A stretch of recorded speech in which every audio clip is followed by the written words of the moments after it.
Hello friends.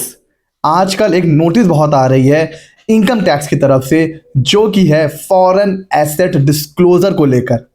Even इसके बारे में रोज न्यूज़पेपर में भी आ रहा है कि फॉरेन एसेट डिस्क्लोज करना कितना इम्पोर्टेंट, कितना ज़रूरी है। आपके पास भी न्यूज़ भी आई होगी, और अगर आपका कोई क्लाइंट है तो उसके पास भी ये नोटिस आया ही होगा कि फॉरेन एसेट अगर डिस्क्लोज नहीं किया है तो डिस्क्लोज करिए, क्योंकि बिलेटेड रिटर्न या फिर रिवाइज रिटर्न की जो लास्ट डेट है वो है 31 दिसंबर। तो ये फॉरेन एसेट क्या है, कैसे डिस्क्लोज करना है, कब करना है, किसको करना है, ये सारी चीज़ें इस वीडियो में हम लोग डिटेल में डिस्कस करने वाले हैं। वीडियो बहुत ही मज़ेदार, बहुत ही इंपॉर्टेंट होने वाला है। देखिए, इस वीडियो में हम लोग क्या क्या कवर करने वाले हैं कि टैक्स नोटिस किनको आ रहा है, क्या है टैक्स नोटिस, और ये जो कानून है डिस्क्लोजर का फॉरेन एसेट का किसके ऊपर लागू हो रहा है, फॉरेन इनकम और फॉरेन एसेट एक्चुअल में होती क्या है, बेनिफिशियल ओनर और बेनिफिशियरी किसे कहते हैं, आईटीआर में हमें कब दिखाना है, कैसे दिखाना है, कहाँ डिस्क्लोज करना है, आईटीआर नहीं भरा है या कोई गलती हो गई है तो तब क्या करना है, और अगर हमने फॉरेन एसेट या फॉरेन इनकम को इग्नोर कर दिया तो हमारे ऊपर क्या पेनाल्टी या प्रोसिक्यूशन हो सकता है। ये सब चीज़ें डिस्कस करेंगे इस वीडियो में। देखिए फ्रेंड्स, टैक्स नोटिस जो आ रहा है ना, वो रिलेटेड है कहीं ना कहीं ब्लैक मनी एक्ट से।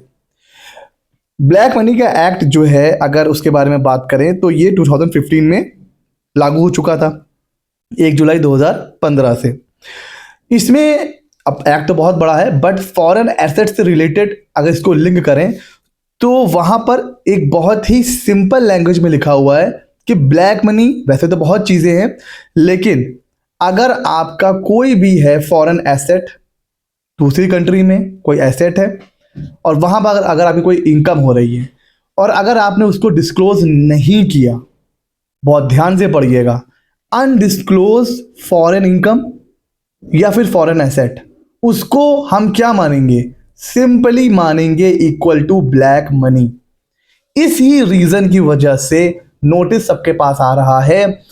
अगर आपकी कोई फॉरेन एसेट है, कोई फॉरेन इनकम है और आप उसको डिस्क्लोज नहीं करते हो अपने आईटीआर में, तो डिपार्टमेंट ये मान के चलेगा कि ये आपका ब्लैक मनी है, और ब्लैक मनी के जितने एक्ट है ना वो सब एप्लीकेबल हो जाएंगे आपके ऊपर। इसीलिए इस नोटिस को सीरियस लेना बहुत इंपॉर्टेंट है। अगर आपने आईटीआर फाइल कर चुके हो और डिस्क्लोज नहीं किया है तो भैया डिस्क्लोज करिए, बिकॉज ये चीज़ें कहाँ से लिंक है आपको पता है, ब्लैक मनी एक्ट से। और ब्लैक मनी में अगर आप फंस गए तो फिर आप सोचो कितना लंबा आप जाओगे। तो इसलिए ये नोटिस आ रहा है। अच्छा सर, तो ये जो है, देखिए इंडिया में अगर आप कोई एसेट डिस्क्लोज नहीं करते हो, कोई इनकम है, कोई एसेट है, वो एक अलग चीज़ हो गई, उसके ऊपर जो पेनाल्टी लगती ही है। बट यहाँ पर ब्लैक मनी एक्ट कहता है कि अगर आपने विदेश की कोई भी संपत्ति या फिर कोई भी इनकम आए वो डिस्क्लोज नहीं किया तो हम उसको ब्लैक मनी मान लेंगे। बाकी इनकम, इंडिया की जो इनकम है वो अलग प्रोविजन में होता है, उसको हम लोग कई बार डिस्कस कर चुके हैं। आज हम लोग सिर्फ फॉरेन एसेट और फॉरेन इनकम को डिस्कस कर रहे हैं। अच्छा सर, अब ये फॉरेन इनकम, फॉरेन एसेट होती क्या है सर, ये बता दीजिए।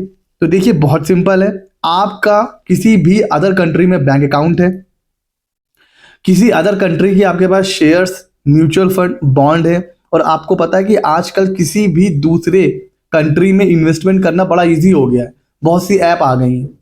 तो अगर वहाँ पर आपका कोई शेयर है, कोई म्यूचुअल फंड है, बॉन्ड है, वो भी आपकी फॉरेन एसेट है। आपके वहाँ पर कोई बिजनेस में आपकी पार्टनरशिप है, या तो आप खुद चला रहे हैं वहाँ पे कोई बिजनेस, कोई कंपनी, या फिर आप वहाँ पर कोई पार्टनर हैं, डायरेक्टर हैं, वो भी आपकी एसेट है। कोई आपने वहाँ प्रॉपर्टी खरीद रखी है, कोई ऐसा ट्रस्ट है जिसमें आपका इंटरेस्ट है, मतलब जिसके प्रॉफिट और जिसके लॉस से आपको भी फर्क पड़ता है, तो वहाँ माना जाएगा कि आपका उसमें इंटरेस्ट है। तो ये सारी चीज़ें फॉरेन एसेट है। या फिर आप वहाँ पर कोई साइनिंग अथॉरिटी है, उसको भी एसेट में ही लिया गया है। उसी तरह अगर फॉरेन इनकम की बात करें तो कोई आपको इंटरेस्ट मिल रहा है फॉरेन की किसी बैंक से या फिर किसी इन्वेस्टमेंट से, तो वो इंटरेस्ट। कोई फॉरेन कंपनी ने आपको डिविडेंड दिया है तो वो भी फॉरेन इनकम है। आपने वहाँ पर कोई प्रॉपर्टी या तो खुद ले रखी है या किसी और के नाम पे ले रखी है, बट किराया आपको मिल रहा है, रेंट आपको मिल रहा है, तो वो भी फॉरेन इनकम है। आपने वहाँ पर कोई शेयर सेल करा है, कैपिटल गेन हो रहा है, वो भी आपकी इनकम, बिजनेस का प्रॉफिट आपकी इनकम। तो ये हैं आपकी फॉरेन एसेट और फॉरेन इनकम। ठीक है। तो उसके अलावा अब आप सोच सकते हो जो जो चीजें इंडिया में इनकम मानी गई है, जो जो चीजें इंडिया में एसेट मानी गई है, वो सारी चीजें अगर आप फॉरेन में होल्ड करते हो तो वहां पर भी उसको आपको फॉरेन एसेट और फॉरेन इनकम माना जाएगा। बाकी मैंने आपको एक मोटी मोटी लिस्ट यहाँ पर दे दिया। अच्छा सर, अगर ये सारी चीजें हैं, कोई होल्ड कर रहा है, तो किसको डिस्क्लोज करना है? सिर्फ रेजिडेंट इंडियन। अगर कोई एनआरआई है ना, नॉन रेजिडेंट इंडियन, उसको डिस्क्लोज नहीं करना है, सिर्फ रेजिडेंट इंडियन को डिस्क्लोज करना है। ठीक है। तो अगर आपके पास कोई फॉरेन एसेट है, फॉरेन इनकम है, तो फिर आप अगर रेजिडेंट हैं सिर्फ, तो फिर आपको उसको क्या करना है? डिस्क्लोज करना है, आपके लिए मैंडेटरी है। ठीक है सर।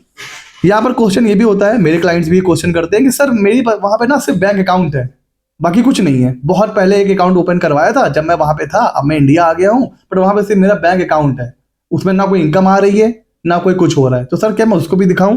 तो भैया चाहे इनकम जीरो हो, चाहे उससे इनकम ना आ रही हो, उससे कोई मतलब नहीं है। अगर एसेट है वहां पर तो भैया आपको डिस्क्लोज करना है, बस बात खत्म।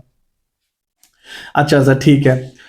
आप सर ये भी बता दीजिए फिर ये बेनिफिशियल ओनर और बेनिफिशियरी क्या होता है, बिकॉज ये भी जानना बहुत इंपॉर्टेंट है। अगर हम अपने आईटीआर में डिस्क्लोज करना चाहते हैं फॉरेन इंटरेस्ट या फॉरेन एसेट, फॉरेन इनकम, तो बेनिफिशियल ओनर देखिए क्या होता है। आपने पैसा लगाया किसी एसेट में, बट आपने अपने नाम पर नहीं परचेज करा है, आपने किसी और के नाम पे प्रॉपर्टी परचेज कर ली। तो कागज पे तो कोई और ओनर है, बट पैसा क्योंकि आपने लगाया है तो आप माने जाओगे बेनिफिशियल ओनर। सेम चीज बेनिफिशियरी की, एसेट किसी और के नाम पर है सपोज, ठीक है, दुबई में कोई फ्लैट है किसी और के नाम पर, बट उसका रेंट आपको मिलता है, उसका रेंट आपको मिलता है। तो आप क्या हैं? आप बेनिफिशियरी हैं। तो चाहे आप ओनर हो और चाहे आप बेनिफिशियरी हो किसी भी एसेट या इनकम के, दोनों केस में आपको डिस्क्लोज करना मैंडेटरी है। ठीक हो गया सर? अच्छा सर। अच्छा सर, डिस्क्लोज कहाँ करना है? तो पहले तो एक बात समझ लीजिए, ITR 1 और ITR 4 में तो डिस्क्लोज नहीं करना है। क्यों? क्योंकि ITR 1 और 4 में तो ऑप्शन ही नहीं है डिस्क्लोज करने का। तो कुछ भी अगर आपका फॉरेन में है डिस्क्लोज करना, तो ITR 1 और 4 तो आपके लिए नहीं है। फिर सर आपके लिए क्या है? या तो 2 या 3 या फिर 5, जैसा भी मतलब एप्लीकेबल हो। 1 और 4 तो नहीं है। अच्छा सर, अब डिस्क्लोज कहाँ करना है सर? जिस भी असेसमेंट ईयर में आप रेजिडेंट हैं, उसके ITR जब आप फाइल करोगे, वहां पर आपको उसको डिस्क्लोज करना है। और कहां पर एग्जैक्टली डिस्क्लोज करना है सर? 3 शेड्यूल को याद रख लीजिए। शेड्यूल FA ये होता है फॉरेन एसेट का। शेड्यूल FSI ये होता है अगर आपको फॉरेन में किसी सोर्स से इनकम हो रही है, वो डिस्क्लोज करने का। और शेड्यूल TR होता है, देखिए, DTAA का नाम सुना है, डबल टैक्स अवॉइडेबल एग्रीमेंट। होता क्या है, इंडिया का बहुत सी कंट्रीज के साथ DTAA है, डबल टैक्स अवॉइडेंस एग्रीमेंट।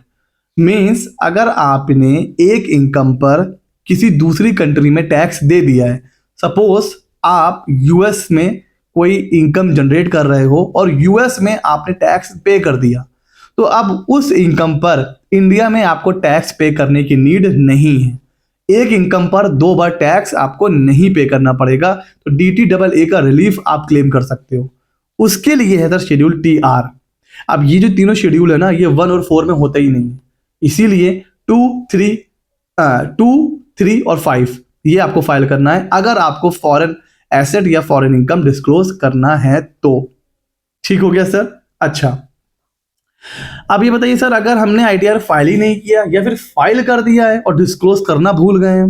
देखिए, अगर आपने फाइल कर दिया और डिस्क्लोज नहीं किया है, तब तो नोटिस आपके पास आई चुका होगा या आने वाला होगा। नहीं भी आया है तो आप चुपचाप क्या करिए, अपना रिवाइज रिटर्न फाइल कर दीजिए। लास्ट डेट 31 दिसंबर है। अगर आपने ITR 1 फाइल कर दिया था ओरिजिनल, अब आपको लग रहा है ये फॉरेन एसेट है, फॉरेन इनकम है, तो अब आप रिवाइज करिए और जो करेक्ट ITR है वो फाइल करिए। उसी तरह अगर आपने अभी तक फाइल ही नहीं किया है, तो फिर नोटिस तो आपको अभी नहीं आएगा, बिकॉज आपने फाइल नहीं करा है, बट आ भी सकता है। तो 31 दिसंबर से पहले पहले आप एक काम करिए, इनकम आप जो है अपना रिटर्न जो है वो फाइल कर दीजिए, belated ITR with late fees. ठीक हो गया? इसीलिए नोटिस भर भर के आ रहे हैं कि भाई टाइम है, कर दो।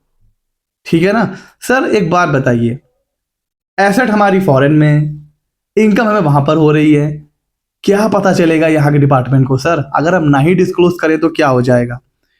देखिए फ्रेंड्स, अगर आपने नहीं डिस्क्लोज करा तो इसकी जो पेनाल्टी है ना सर, वो 1 लाख 2 लाख नहीं है, सीधा 10 लाख है।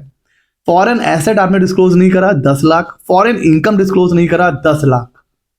सर क्या कोई इसमें कोई लिमिट है? हाँ, एक लिमिट है।